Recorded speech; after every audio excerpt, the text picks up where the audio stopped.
Hier soir, on a été d'abord battu par bien meilleurs que nous, beaucoup plus fort que nous sur tous les aspects du jeu, individuellement, collectivement, physiquement, techniquement.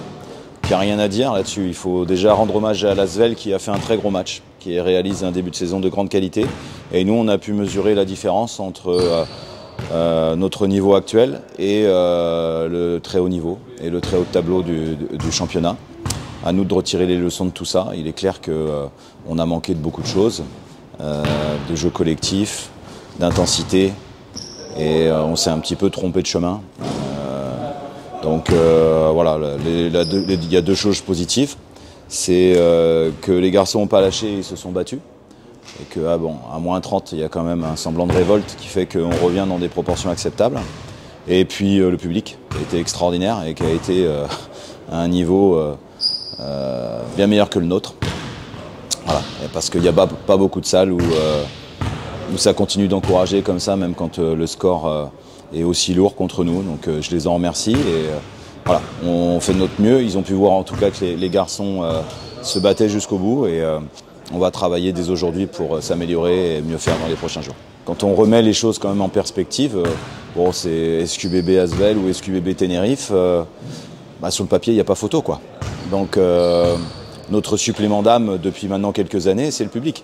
Sans le public, on ne serait jamais monté en Pro A. On a fait 16-1 l'année où on est monté. L'année dernière, on a fait des matchs aussi exceptionnels. Cette année, on a déjà battu Monaco à domicile.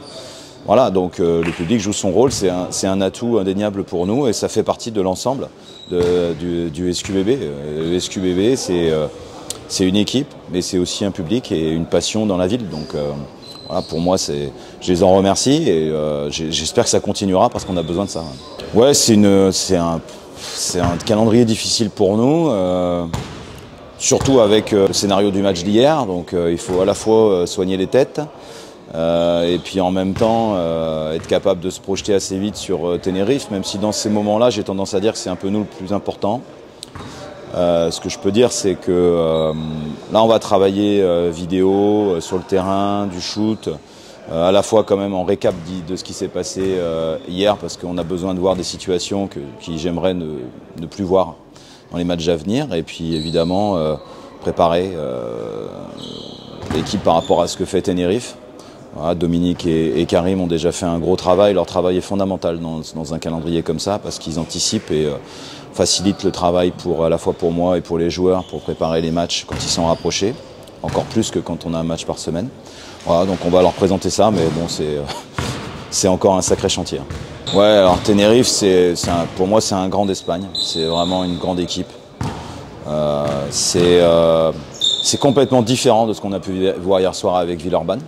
C'est certainement moins physique. Par contre, en termes d'intelligence basket, de maîtrise de jeu collectif, individuel, c'est top niveau.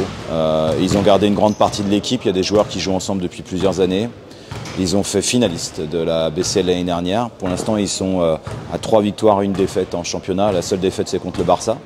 Et ils sont à 2-0 en Coupe d'Europe, où ils ont été gagnés à Carciaca. Pour l'instant, ils n'ont fait que des matchs à l'extérieur. Ils sont allés gagner à Carciaca de 11 et de 25 à Colossos. Il y a un groupe de 13 joueurs qui pourraient être titulaires dans n'importe quelle équipe française, je pense. Un coach de très haut niveau.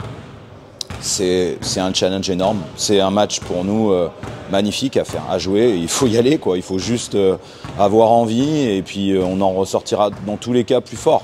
Parce que on est confronté là à ce qui se fait de mieux, je pense, dans le basket européen. 2 fois en 3 jours, une équipe d'Euroleague, un top niveau BCL qui est un top niveau espagnol. C'est extraordinaire et puis ça permet quand même au public de Saint-Quentin de voir des joueurs de très haut niveau. Marcelino Huertas à Pierrat, c'était pas très concevable il n'y a pas si longtemps.